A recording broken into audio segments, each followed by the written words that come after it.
Hey folks, let's talk about political correctness and why I hate living in a place where that's the dominant social narrative, but also why I believe it's in the long run going to be good to society for encoding these ideas in our evolution and moving in a direction of a world that's more sensitive to justice for all and all of that sort of stuff. It's undeniable.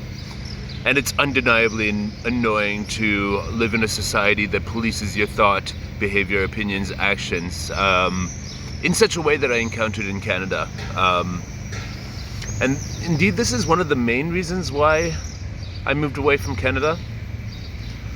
And one of the main reasons I came to Serbia to live is because things are more real here.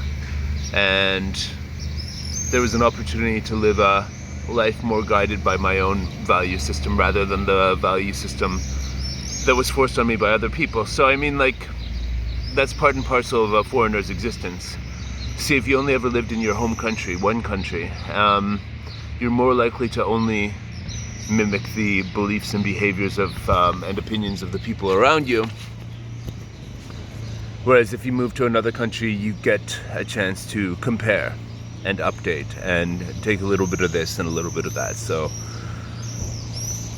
yeah, so let's start this conversation. The insights are driven by spiral dynamics. Political correctness is a feature of stage green, and it's a very important transition that Western society is making from stage green, from stage orange, the capitalist stage, to stage green, the social justice postmodern stage. And if you don't know spiral dynamics, check out on the channel, search it. I've got an explanation of that, and you know, there's lots of videos you can find on the internet about that. So let's start with why is it so annoying to live in a place of political correctness? Because as an individual with your own individual intelligence and trying to find your own individual path in the world and find your own individual truth, you are asked to dogmatically accept beliefs and behaviors and opinions and taboos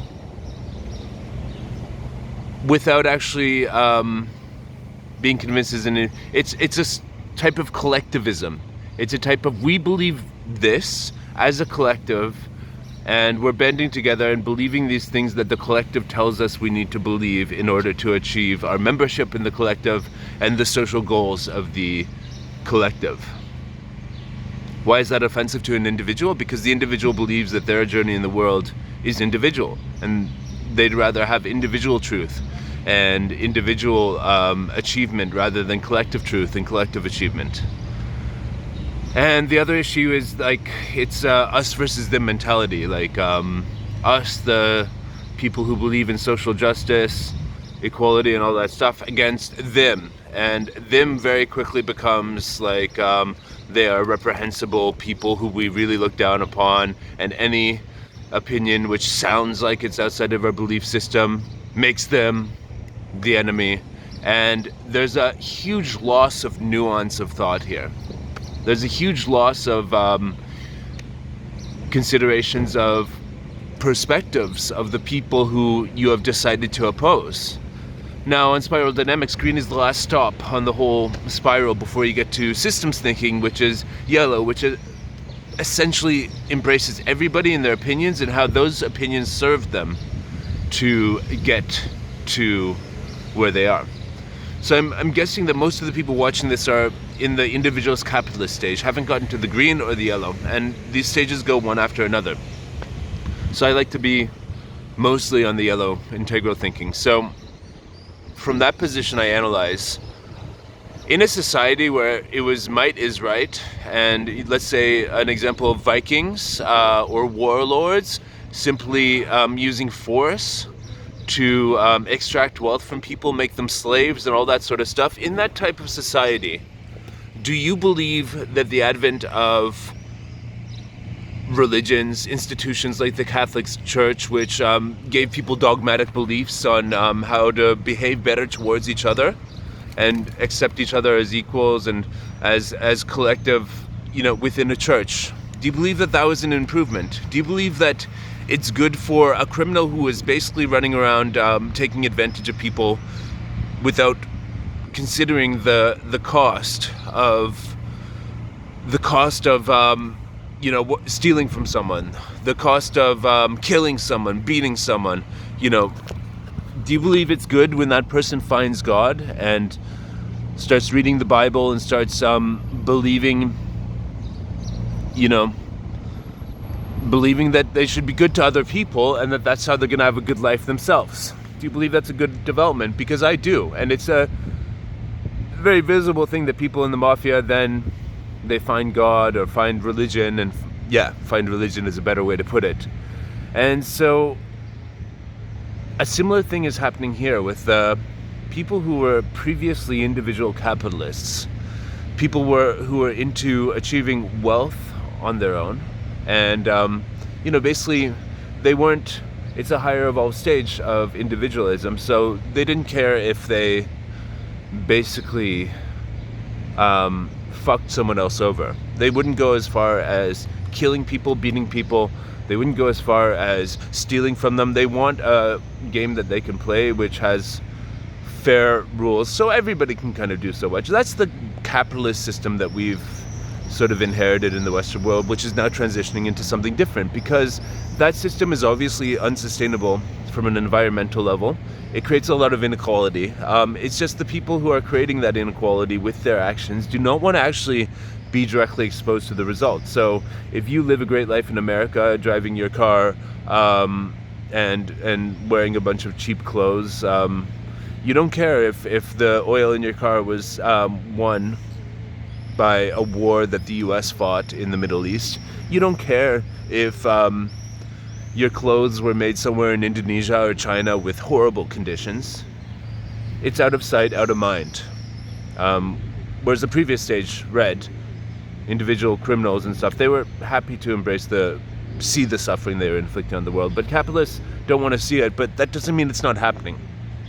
And so this eco-green collectivism, which is a one-world collectivism, it's a one world where you essentially divide the world into people who are at the level of green and people who aren't, people who accept the dogma of green and people who aren't. And this is necessary to evolve past this capitalist stage. This is necessary to get out of this situation where people don't care about their impact on the world. And so, but it's not a final destination. It's a stage, and it's a stage that lacks actual answers to the questions it's asking. It's a stage that makes people aware of a lot more, makes them sensitive to a lot of things, but it doesn't really answer the question. It doesn't really integrate systems to sort this stuff out. That's the job of yellow. And because the reason it doesn't do it, because it's so much about this dogma, it's so much about the just like the blue traditional society stage didn't really do a great job of eliminating the poverty that made people want to become criminals, eliminating the eliminating the sort of abuse, emotional abuse that made people want to just be completely selfish and not care about harming others. Because wherever you have a collectivist stage, the previous individual stage is still simmering underneath. A lot of people still have parts of themselves there. A lot of people still are there. And it simmers underneath. So, when traditional societies get threatened, they go to war. And that's pure power, pure individualism, force, a willingness to inflict suffering on other people. So when green gets threatened, when social justice people get threatened, they go back to this individualist capitalist stage where they just want to have lots of money and they just want to be secure, because even having this green stage is predicated on a certain affluence in the society where people are out of scarcity mode and all that sort of stuff. Wanting to care about the environment means that you yourself have enough to actually start to care about the wider environment rather than just your own property and your own stuff in your own environment, your own personal environment. You want to care about the environment, the trees, the animals in other countries, and the Amazon, all that sort of stuff, in jungles around the world, the ecosystems and all that sort of stuff. So yes, it needs to happen. Yes, it's annoying to have your behavior policed by a bunch of people who are dogmatically programmed with beliefs and taboos and arguments that don't really stand up to logic. In the same way, if you were a criminal previously and somebody told you about why you shouldn't harm other people because there was this guy Jesus who said all this stuff, and there's this God that you can't see or can't really talk to, and God said this and it's in a book, and therefore you shouldn't go and extort other people for money or beat them up if they look at you funny and all that sort of stuff, that you should turn the other cheek. That just sounds really incredibly abstract. Just like to people who are individualist capitalists, the whole green arguments of social justice and correcting the imbalances and inequalities of society sound incredibly abstract, because they see their own work in the world and the result that brings in reality, right? And so the idea of, people who can't do that deserve this, and you have this privilege. And, it's true, we do have privilege. I'm one of the most privileged people on this planet. Me personally. And as a white male, still I might wail about, people trying to get me into a belief system that allows me to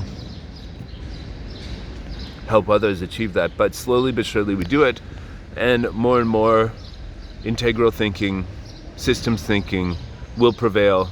Because if you have everybody who's on green and social justice, and you become familiar with that discourse, but you become familiar with that discourse in a way that validates it, but moves it to the next level, which is yellow, systems thinking, actually designing systems in ways that individuals can act within a system to benefit everyone, rather than just whining about the inequalities that everybody has suffered in the whole course of history.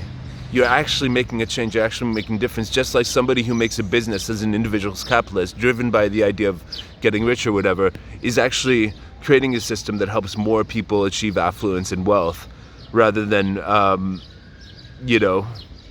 people on the blue stage, the traditional society, who just talk about God, just talk about the good values, the good life. They don't actually offer practical solutions. They just say, so those societies, aren't as rich as the ones that are on the individualist capitalist stage. So what I'm saying is, when you hear someone who is an individualist capitalist, I would like you to just think about where they're not seeing the green thing. And when you see someone who's a green sort of social justice warrior, think about where they're not seeing how we don't need dogma to be sensitive to all this stuff. We need actual people who have systems, solutions, methods of actually making the world a better place. And we can't sacrifice individualism for dogma, because that doesn't go well. It just creates collective mobs who essentially fight each other. And go where you can find that you are treated best in your belief system. That's why I live in mostly countries that are predominantly blue, because they're traditional societies that I'm outside, where I have a lot of maneuvering power because I'm an outsider. And whereas in the orange capitalist societies, they think they're so smart and they've figured everything out to the point that they try to dictate you having a materialist life is the paramount thing, which it's not. And social circles which are green try to get you thinking that you being sensitive to all of this social justice dogma is the most important thing, which it's not. The most important thing is to take responsibility and ownership about what you're involved in and the impact that has outside of the boundaries of what you're involved in, making systems that can provide a reasonable amount of and a growing amount of benefit, and constantly updating your stuff to get healthier, better, cleaner, greener, and systematize it. So thanks for listening. Hope you enjoyed this. I'll catch you later.